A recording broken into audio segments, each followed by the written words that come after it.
is an influx of a considerable number of Russians who are fleeing Moscow, St. Petersburg, and other places, um, running for their lives and running for their, their businesses. They do not want to be under the thumb of present regime in Russia. So we've got this crossing of refugees, the flows from both from Russia and Ukraine. What the Republic of Georgia, you really have to make a trek. It's not like crossing over to Poland where it's really just a matter of a few feet and you're across the border. I mean, you have to really make that trip to get to the Republic of Georgia. And apparently they are determined to make such a trip instead of moving forwards into the direction of, West Europe. Some of them prefer to come to Georgia because of the support Ukrainians are enjoying in Georgia from the people, and also a similarity in culture. Although we are linguistically very different, we've got some certain things, cultural things in common. So they feel comfortable in Georgia, and therefore those who can come, they do.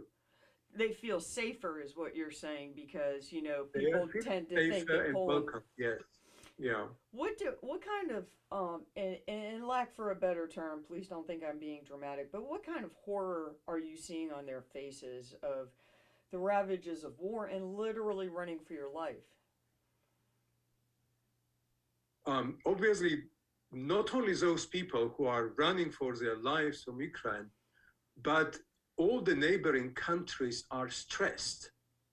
And you can read this on the faces of people. Very high level of depression all over. There is no certainty that their own country in the neighborhood will not be next, whether it is Georgia or Moldova or even Baltic countries, or maybe even Poland. Even Poles are scared of Russian invasion. So entire neighborhood is under fear and under terror imposed by madness of a tyrant.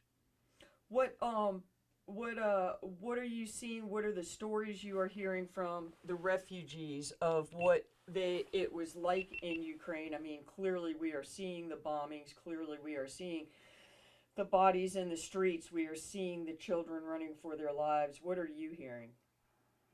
Well, some things that I'm hearing, I'm in contact with them on a daily basis.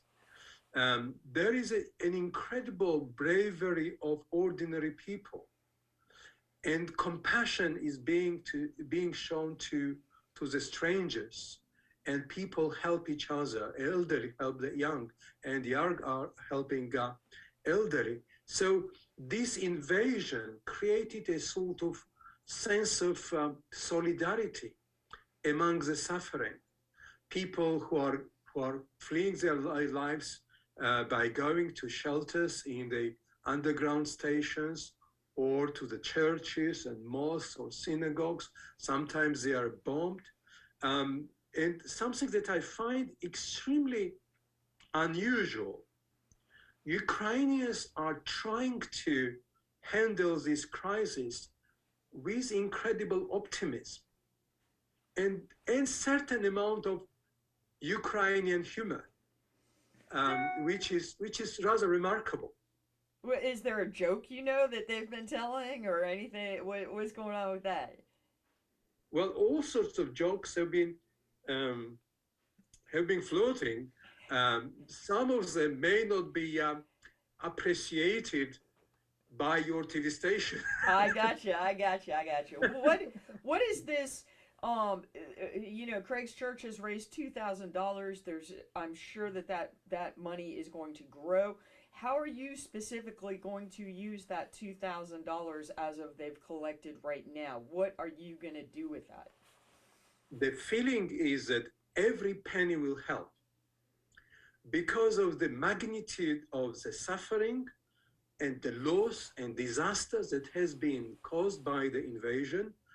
People are left with nothing, and they are running for their lives with nothing. So they need clothing and food, and that's something that I find extremely moving. They are bringing their pets with them. So we are in the church where we are collecting items, clothing and whatever they mean. We are also closing food for the pets because they are bringing their pets with them. And I find it extremely moving to see these people caring not only for their children and relatives and others, but their own pets as well. And in this war, there is a feeling that entire creation is suffering. Human beings are suffering and animals are suffering, and the land is suffering. The Ukraine, you may know that, your listeners might know that Ukraine has always been a basket, not only for the country of Ukraine, but Georgia and Russia and neighbors. And now this land is being abused, and the time of sowing and planting is coming, and they may not be able to do agricultural work, which means they may not have food and wheat, bread, not only for Ukrainians, but neighboring countries as well. We've been talking about that a lot in the news, and even as far away as here, people are going to see, flour, bread prices, all that go up because of that. Yeah. How many miles is it from the Republic of Georgia to the Ukrainian border? Roughly. If you're by sea, I think it takes 800 kilometers. Okay, I gotta convert that. Okay, by sea. Isn't there a land route that you can take, or do you have to go by sea? You have to go by sea. Okay, so they're getting there is boats. boat communication between Ukraine, Odessa, and Georgia, Batumi area. So these Ukrainians are renting boats or taking boats? How is that working? They're taking boats and coming to Georgia.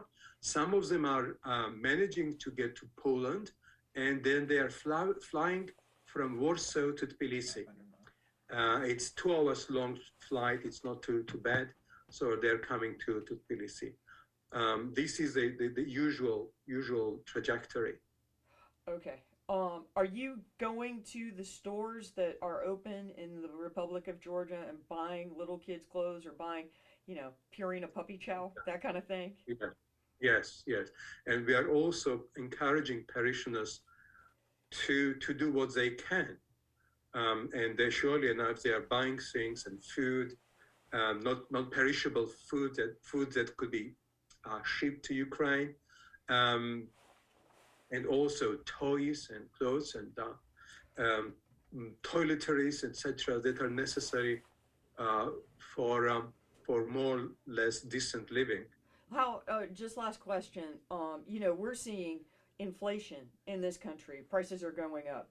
How far does $2,000 go in the Republic of Georgia? How much can you buy with that per se? Well, I suppose for $2,000, you can buy food. I mean, flour, oil, some bread. You can buy enough for several families. I mean, for 10, 12 families. Food that will last for a month or so. Are they setting up camps? Like, are there tent cities for refugees? For the time being, they are being distributed either in government-owned facilities or to private homes. Okay. And yesterday we were talking with our parishioners about adopting some families. Obviously, it's a challenge. Quite a few families are poor in Georgia, yet they are very keen to open their doors to the refugees. And obviously we'll be helping those families as well who are helping the refugees.